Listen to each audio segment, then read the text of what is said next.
प्रधानमंत्री नरेंद्र मोदी बुधवार को भारत के सुप्रीम कोर्ट के मुख्य न्यायाधीश डी.वाई. चंद्रचूड़ के आवास पर पहुंचे थे। यहां पीएम मोदी ने डी.वाई. चंद्रचूड़ और उनके परिवार के साथ घर में आयोजित गणेश पूजन में भाग लिया और आरती भी की। इससे पहले जब पीएम मोदी सी.जी.आई. चंद्रचूड़ के घर पहुंचे तो चंद्रचूड़ और उनकी पत्नी कल्पना दास अपने घर पर मोदी का स्वागत किया।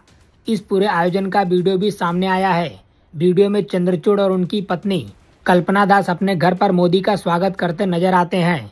इसके बाद मोदी उनके घर पर पूजा में हिस्सा लेते दिखाई देते हैं। गणपति पूजन के लिए सी.जी.आई. चंद्रचूड़ के आवास पर पीएम मोदी के जाने पर शिवसेना यूबीटी के नेता संजय राउत बौखला गए हैं। उन्होंने कहा कि गणपति उत्सव चल रहा है तो लोग एक दूसरे के घर जाते हैं। राउत ने कहा कि मुझे इस बारे में जानकारी नहीं है कि पीएम अब तक कितने घरों में गए हैं, लेकिन पीएम सी.जी.आई. के घर गए और दोनों ने मिलकर आरती की। अगर संविधान का संरक्षक राजनेताओं से मिलता है तो यह लोगों के मन में संदेह पैदा कर सकता है।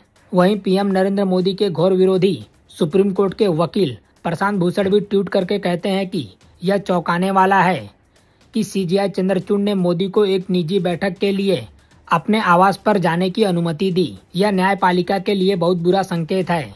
न्यायपालिका को कार्यपालिका से नागरिकों के मौलिक अधिकार की रक्षा करने और यह सुनिश्चित करने के लिए जिम्मेदारी सौंपी गई है कि सरकार संविधान के दायरे में काम करे। इसलिए कार्यपालिका और न्यायपालिका के बीच दूरी बनाए रखनी होगी। भूषण का रिकॉर्ड है कि उनको कभी भी पीएम मोदी का काम अच्छा नहीं लगा है। अब चूंकि पीएम मोदी सी.जी.आई. के घर पहुंच गए, इसलिए सी.जी.आई. भी अब उनके लिए सम्मानित नहीं रहे। मतलब साफ है कि उन्हें विरोध के लिए विरोध करना ही है। प्रशांत भूषण अन्ना आंदोलन में अरविंद केजरीवाल के साथ थे। बाद में अरविंद केजरीवाल ने उनसे छुटकारा पा लिया था। न्यायपालिका के खिलाफ एक बार प्रशांत के 2 ट्वीट को लेकर सुप्रीम कोर्ट ने उन्हें अवमानना का दोषी ठहराया था। बाद में प्रशांत भूषण पर सुप्रीम कोर्ट ने 1 रुपए का आर्थिक जुर्माना लगाया था। सुप्रीम कोर्ट ने उन पर क्यों केवल 1 रुपए का ही जुर्माना लगाया, यह भी सवाल उठ सकता है। क्या एक सामान्य आदमी के साथ भी ऐसा ही सुलूक होता है? सुप्रीम कोर्ट ने तब कहा था कि 1 रुपए की जुर्माना राशि 15 सितंबर तक जमा कराने में विफल रहने पर 3 महीने की जेल हो सकती है और वकालत से 3 साल तक प्रतिबंध किया जा सकता है। सोशल मीडिया पर एक हैंडल लिखते हैं कि इन लोगों के दोहरे मापदंड देखिए। कांग्रेस नेता और सुप्रीम कोर्ट के वकील अभिषेक मनु सिंघवी कहते हैं, सी.जी.आई. मेरे पुराने मित्र हैं, इससे उन्हें कोई परेशानी नहीं है। कपिल सिब्बल और सी.जी.आई. चंद्रचूड़ एक साथ किसी उद्घाटन समारोह में रिबन कटिंग समारोह में भाग लेते हैं तो भी इन्हें परेशानी नजर नहीं आती है। जो लोग पीएम मोदी और चंद्रचूड़ की मुलाकात से भारतीय लोकतंत्र पर खतरे के रूप में देखते हैं, उन्हें नहीं पता कि संविधान में क्या लिखा है। संविधान में कहीं भी ये नहीं कहा गया है कि कार्यपालिका और न्यायपालिका एक दूसरे से मुलाकात नहीं कर सकते। एक बात और है, अगर दोनों चोरी छिपे मिलते अपनी मुलाकात को छुपाते तो लोकतंत्र के खतरे वाली बात समझ में आती।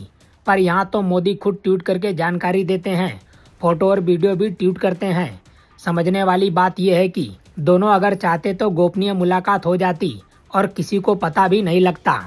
सुप्रीम कोर्ट के मुख्य न्यायाधीश डी.वाई. चंद्रचूड़ के आवास पर पूजा में शामिल होने को लेकर पीएम मोदी ने भी जानकारी दी है। पीएम मोदी ने कहा कि सी.जी.आई. न्यायमूर्ति डी.वाई. चंद्रचूड़ के आवास पर गणेश पूजा में शामिल हुआ। भगवान श्री गणेश हम सभी को सुख, समृद्धि और अद्भुत स्वास्थ्य प्रदान करे। फिलहाल इस खबर में इतना ही। बाकी अपडेट के लिए बने रहिए लाइव टीवी न्यूज के साथ।